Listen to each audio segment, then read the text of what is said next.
ઘડવૈયો જ્યારે પથ્થરમાંથી મૂર્તિ બનાવતો હોય અને ઈ પથ્થરમાંથી અવાજ આવે કે મારે ઠાકરજી નથી થાવું બાપ, મારે તો પાળીઓ થઈને પૂજાવું છે.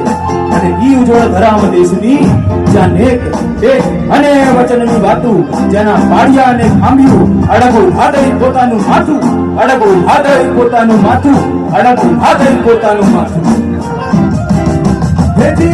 ધણથી ઘણે જના મથડ મહાડે ના ભગરે ધી ઘણે જના મથડ મહાડે ના પાળિયા થઈને ભણવૈયા મારે ઠાકોરજી નથી ખાવું, ભણવૈયા મારે ઠાકોરજી નથી ખાવું.